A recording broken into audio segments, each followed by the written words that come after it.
Welcome to Conversations with Zaki Baruti, with your host, Zaki Baruti. As always, we'll have a very exciting show this evening. And in studio with me are two outstanding people of our community who are working to make a difference in our community around the issue of mental health in the African American community. In studio with me, I want to welcome Dr. Azfar Malik, who's the CEO and Principal Investigator for Psych Care Consultants Research. Welcome. Thank you. As well as the lovely Tiffany Bess, who is a business administrator for clinical research. Again, I want to welcome you to our show. Thank you. We want to just really, for each show, I always like to kind of have our audience, as millions of people watch our program, to get to know who our guests are. But before I do that, I need to digress. At every show, I always send a shout out to my biological family, as well as the Universal African Peoples Organization family, as well as to New Life Evangelistic Center family, led by Reverend Rice. But going back again, welcome. Share with our audience a little bit about yourself, if you will. Okay, I'm Dr. Azfar Malik. I'm a physician, but specializing in psychiatry, and that means behavioral medicine. Presently, I'm the Chief Medical Officer at Centerpoint Hospital, which is a pure 150-bed psychiatric hospital, where we treat addiction, other forms of mental health, depression, schizophrenia, bipolar disorder, these kind of illnesses. I'm also the chairman for Psych Care Consultant, which is a physician group organization with about 80 providers all over St. Louis, including North County, South County, West County, and St. Peter's, where we treat a lot of patients who have problems with mental health and mental illnesses, including addiction. The third part of my job, which is also very important, is I run Psych Care Consultant Research, which is a research arm of the company, where we do clinical trials and research and innovation with new medications, new methods of treatment that patients can benefit from. Because sometimes in mental health, there's not enough treatment available for, or at least curing the disease. So right now we are in the process of finding the cure in a lot of conditions and also treating conditions where we can get people stabilized. Okay, and Ms. Tiffany Bess, if you will share. My name is Tiffany, and I am recently on board with Psych Care Consultants Research. I have more than 15 years of mental health experience, and I come to their organization from Washington University, and my focus is primarily recruiting patients to the clinical studies that we have.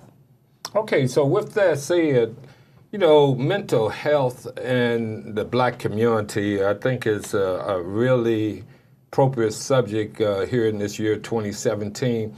Are there any kinds of differences between the mental health issues in the African American community versus other ethnic group? And if so, what are some of the contributing factors, if you will? Yeah, so some of the factors that are important is provider-based. So accessibility.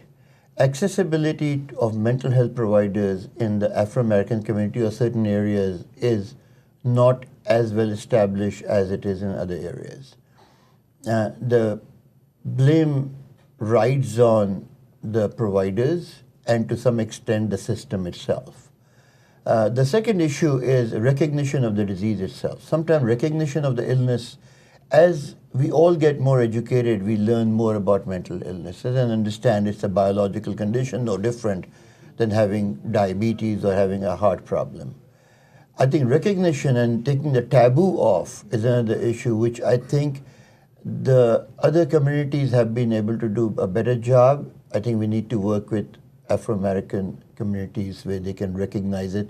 Not to say it is not, it is recognized, but it's still at a certain point, the recognition of the illnesses are not at the same level. So we need to educate, we need to work with them. We need to also increase accessibility for them to get help. Those are important. Absolutely.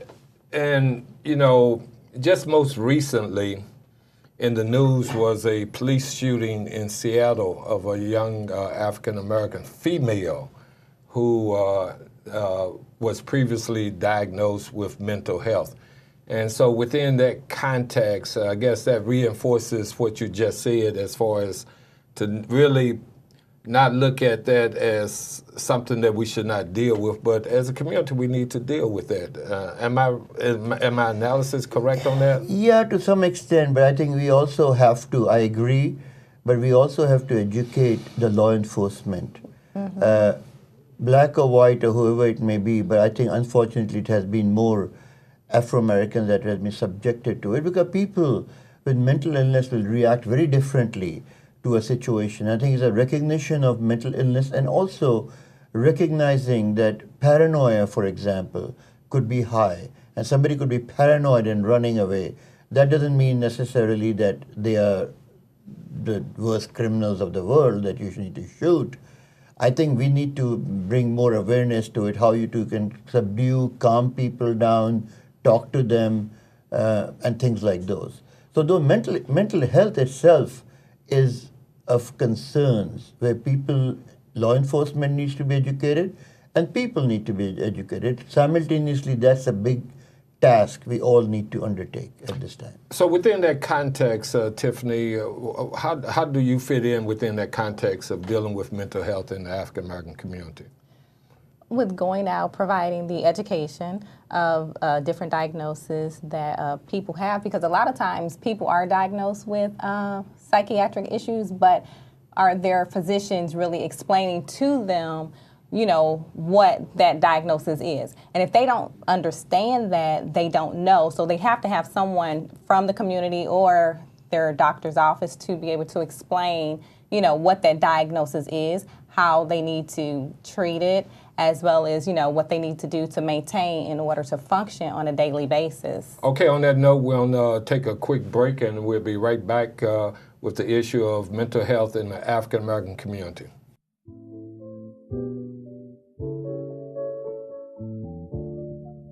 Hear this, you who trample the needy and do away with the poor of the land. Let justice roll on like a river, righteousness like a never-failing stream. You trample on the poor and force him to give you grain. Therefore, though you have built stone mansions, you will not live in them. Though you have planted lush vineyards, you will not drink their wine. For I know how many are your offenses and how great your sins. You oppress the righteous and take bribes, and you deprive the poor of justice in the courts. Seek good, not evil, that you may live. Then the Lord God Almighty will be with you, just as you say He is. Hate evil, love good.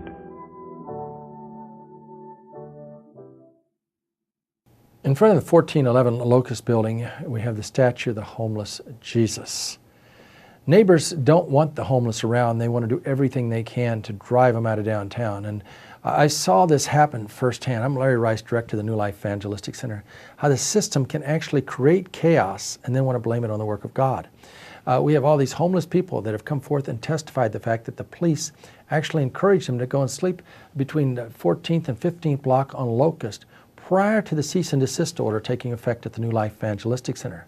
They let them sleep out there for weeks, even months, and then once that order was given, they went out there with the police sweep and chased them all off. Well, now there may not be homeless people around there, but they're sure hurting, and they're in many different locations. We believe that it's very important that we can get back into this 1411 Locust Building as soon as possible. And that's why we have all different types of repairs that are taking place. The problem is if the city keeps adding to their list because they're trying to perpetually keep us out, then we're going to have to go to court with this whole issue. That's why I'm asking for, number one, your prayers, and you continue financial support so we can make the repairs. And number three, a legal process that's so absolutely essential at this time that's far beyond the 1411 Locust Building. It relates to groups all over and churches all over that want to reach out in response to the scriptures and let the light and love of the homeless Jesus, who said that foxes have holes and birds have nests, but He, the Son of Man, had nowhere to lay His head, to live through them. We're striving to do that in New Life Evangelistic Center. Even though the 1411 Locust Building is presently closed, we're doing everything we can to help homeless people. Some we're taking to Winsville, Missouri, getting them into hotel rooms where they're finding jobs right away. Others, we're getting a wide range of training programs. We're helping them with literally hundreds and hundreds of Metrolink bus tickets so they can get out and find jobs and all different types of emergency supplies. And all this is possible because of those of you that are praying, caring, and sharing with the New Life Evangelistic Center. So please send your gift now to P.O. Box 473, St. Louis, Missouri 63166. Welcome back to Conversations with Zaki Baruti, and in studio with me is Dr. Malik as well as Miss Bess, Tiffany Bess, and we're dealing with the issue of mental health and in the Black community or African American community. On the flip side, we kind of dealt with a few of the challenges first, that the African American community has around the whole issue of mental health and accessibility to resources. Would you kind of reemphasize those issues? So accessibility to mental health is a concern, certainly for everyone in America, but more so for the Afro-American community. The reason is fewfold. One of them is provider base, which they need to have provider base that understands the illness. Of course, the real issue is beyond that is who's going to go to the provider. Only when you recognize, like Tiffany said earlier, only if you can recognize the illness, you are going to go over there. If you recognize the symptoms, rather than look at a behavior and think that behavior is something that is normal, then certainly you're never going to recognize an abnormal behavior. The third thing is really, which is a bigger issue, is beyond us, is the insurances. Some of the insurances may cover. Right now it's mandatory under what we used to call Obamacare that every insurance should. Now we don't know what's coming down the pipeline. Right. But under Obamacare or ACA, mental health was at parity. That means you have to have mental health coverage. And when it happened, not everybody in the world or everybody in every community recognized that it's a covered benefit. It takes time for these things to unfold. People to recognize that this is an illness. If I'm experiencing a sad moment or if I'm experiencing an abnormal behavior, families recognize more than the patient first. And families are the ones who encourage you to go and see a provider. Now the primary cares are the first line of where patients go to, and the primary care sometimes, our job is also to educate a lot of primary cares to recognize these symptoms. And under ACA guidelines, every primary care was required to at least screen every patient for depression. Whether it was happening or not is a secondary issue. But I think those kind of efforts need to be made so people recognize it, educating the public, number one, which I think we need to do as a community, and the community needs to do on their own, educating the public about mental, and that's why our job is, as part of our organization, to sit down over here and talk about it. Recognize symptoms when somebody is having abnormal mood swings, somebody is overspending money, young people start using drugs, they may be having some underlying pathology, that means maybe depression, attention deficit problem, something like that, that leads to what we call self-medication. They try to medicate themselves. And these people are more prone to do drugs as compared to anybody else. So these are things we need to educate the community, the parents, and people. That's one thing. And otherwise, and then when they recognize it, we should be ready as a community to have accessibility so they have a provider who they can see. So on that issue, in terms of accessibility to deal with mental illness, what are those available resources for that? The available resources would be, number one, primary care physicians. Number two, psychiatrists or mental health professionals should be there. These are people who need to be there to be present so they can really evaluate them on the first go. Yeah, on the first go. These are important things. Sometimes even seeing a therapist initially may be helpful. Some kind of counseling, some kind of mental health trained person needs to be the front end for these things. So it's one of the important lessons out of this discussion then is, as family members see a problem, they need to immediately go and reach out for help through some trained professionals. Okay then. But and let me just say this. But the other thing is, they need to understand that mental health is no different than if you have cancer. I Because if you appreciate have that. cancer, you're definitely going to go and address that issue. So with mental health, you have to do the same because, you know, we want to make sure that we're functioning to full capacity. And, you know, with that whole spirit, so I think it's very key that people want to re-emphasize what you just said, that they should not really frown down. I mean, a mental at all. illness is similar to Any other Yes, illness that you have, it's just absolutely. affecting the brain. the brain. So put it this way, the easy way to look at this would be mental illness is nothing but a disease of the brain, and the brain is the biggest organ of your body. It's no different a disease of the brain. People feel that if I'm emotionally weak, that's not true.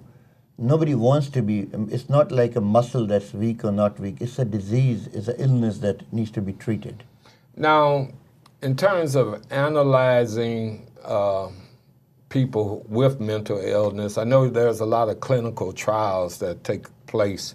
Explain why it's very important that members of the African American community are to participate in clinical trials. So explain what is a clinical trial and the necessity or the importance of participating.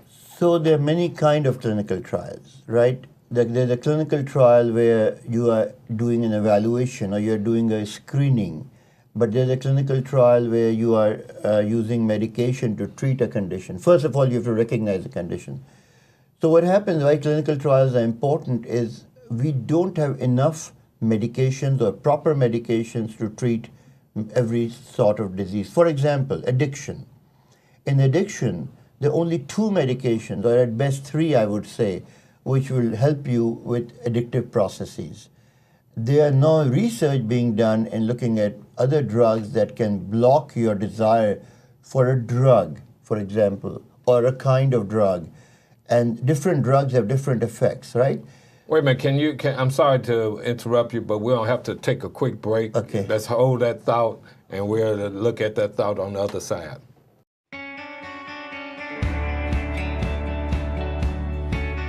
Thanks to New Life Evangelistic Center, thousands of mothers with children around the world can stay together. They can pursue their educations, and they grow in grace and in the knowledge of our Lord and Savior Jesus Christ. Thank you to all of our Club 24 members who make this miracle happen. I remember this picture when I was a child growing up of Daniel in the lion's den. All these lions are around Daniel, and there he is in the middle of the lion's den, but Daniel is looking up. Abraham Lincoln once said, how can anyone be an atheist when they look into the sky and at night and see all the stars and the wonders of God's glorious power? Well, look up right now. Don't look at the lions that are all around. Look at the mighty God. That's what I'm having to do at this particular moment. They're the lions. They're crouched. They're ready to jump on me. I want to destroy me. But no, greater is he who's in me than he that's in the world. So what do I got to do? I got to back up and I got to look up. And I want to encourage you to do the very same thing at this time. Do what Daniel did. Maybe you find yourself in the lion's den. Well, instead of continue to look at the lions, look up and behold the glory of the mighty God who goes on and on and on. So many universes that he has created. So much God is doing. So again, stop looking at the lions. Our word for today to you is this: look up and know that you're serving a great and mighty God.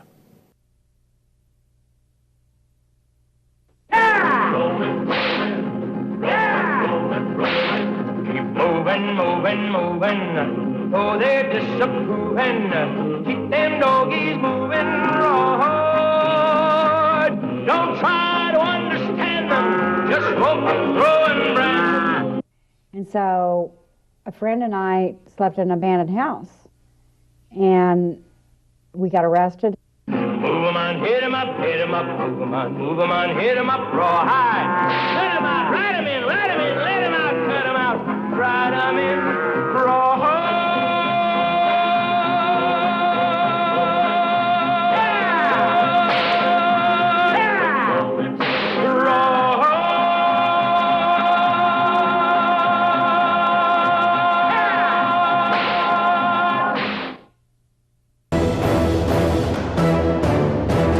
Welcome back to Conversations with Zaki Baruti. In studio with me is Dr. Malik as well as Tiffany Bess, and we're looking at mental health issues in the African American community. And we were looking at clinical trials on the other side of the break. Would you continue your thought as you was addressing that issue? Okay, so clinical trials are usually beneficial for people. Suppose somebody is being treated with medication. A lot of times certain medications insurance would not cover, and you are just not doing well, and you are being treated. Or you don't even recognize you have symptoms, and you're never being treated. So clinical trial provides you free medication and free services, including evaluation, treatment, and everything else. Now, they are limited time period, but we tend to carry patients over. If you have been treated, you have done well with something, we try to follow up at no cost to the patient too somewhat. But what clinical trials do also in a greater good for humanity is bring new products or new medications that may be useful in conditions that had never had medication available to treat, or even finding different ways, like doing mapping of the brain, figuring out what areas of the brain are affected in a certain disease.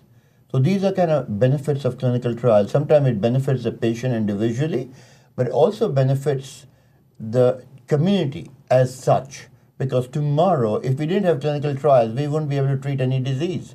By clinical trials, doing some products, showing efficacy, and showing, of course, there's sometimes they can have side effects. So within those clinical trials, one question that's come to my mind, do you have to have people with mental illness that's participating in the clinical trials? Yeah, you have to. You have to have a certain illness, and I think that's what we do. We tend to educate people.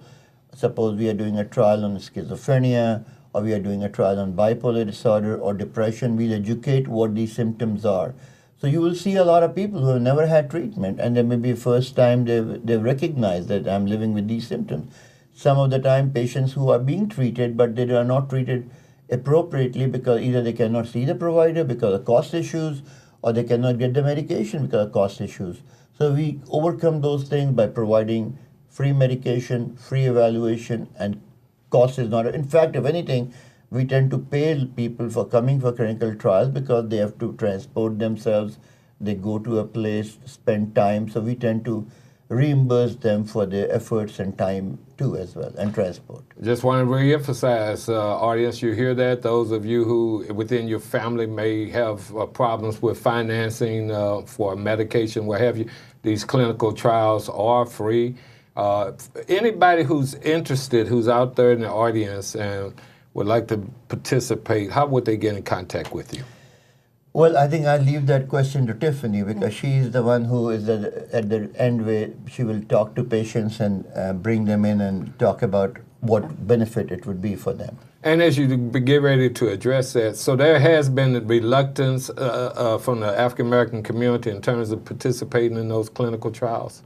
Correct. Okay then. So for those who are listening, how would they get in contact in terms of us opening that door? For those interested in participating in clinical trials, can always reach me by phone, 314-603-7388. I'm available 24 hours a day, for whoever want to call and get information for clinical trials. Would you repeat that again? We want to make it slow so that everybody can get it, and because this is very important. I can be reached 314-603-7388. for those who are interested in participating in clinical trials. And and again, I just want to emphasize as a social activist, there's a tremendous amount of violence a lot of times in our community, and I'm sure that if we were to examine a lot of the root of those problems, would you agree that it stems from the mental conditions of folks who are involved and participate in, say, violent acts and what have you? I would absolutely agree. That's a music to my ears. Actually, if you look at the prison population today, majority of the people over there are suffering from some sort of mental illness. In fact, in the state of Missouri, our prison system is the biggest single provider of mental health care.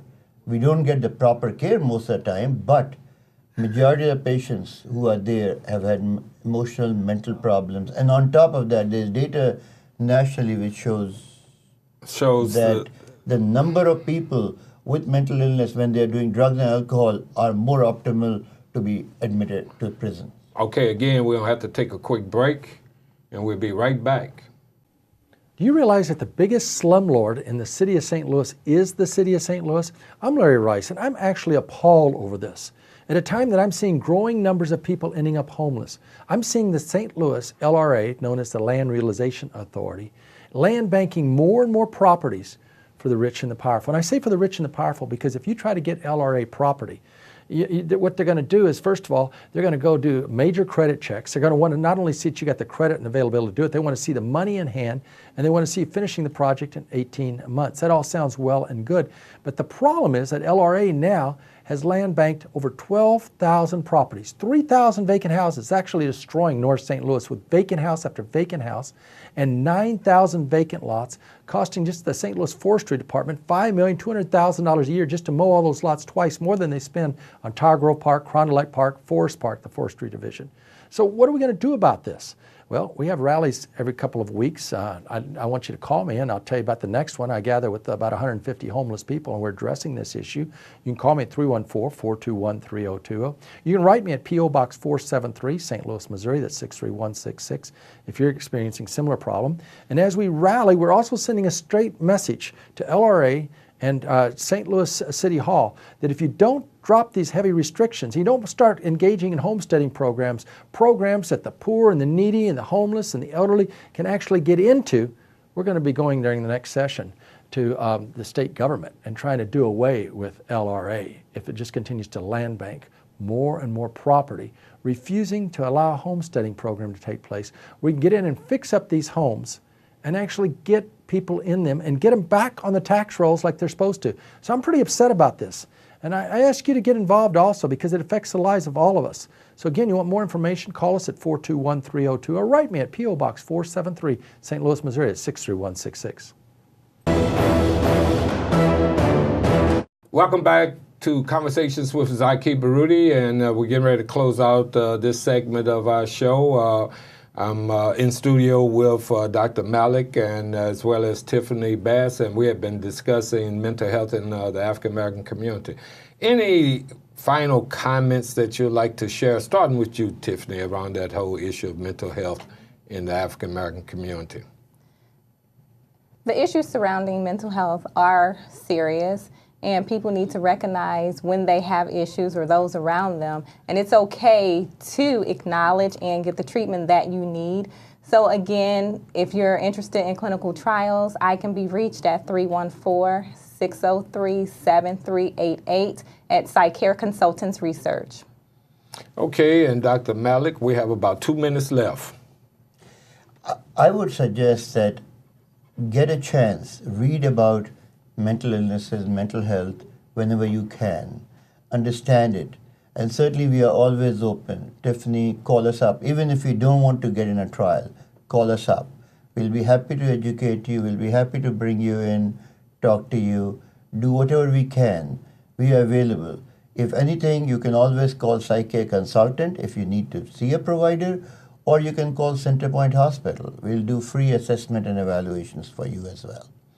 Well, you've been listening to Conversations with Zaki Baruti. And one last point, again, saluting Reverend Rice, and I'm sure there's among a lot of mental illness that affect homelessness. Would you, or people who are on the streets as homeless people? It's 100%. There's no question. Reverend Rice is doing a great job. Unfortunately, we don't have enough of them. I think it's the majority of people who are on the streets, are homeless, have either mental illness or some kind of addiction problem. And most of the time, addiction problem is a comorbid problem. That means the problem along with mental illness. It goes hand in hand. So these are people where we really need to reach out and help. So on that note, again, we want to thank you for being in studio with us and sharing with us about that critical issue. And I challenge each one of you that's in the listening audience, if you notice something that somebody needs some help, please help them seek professional help.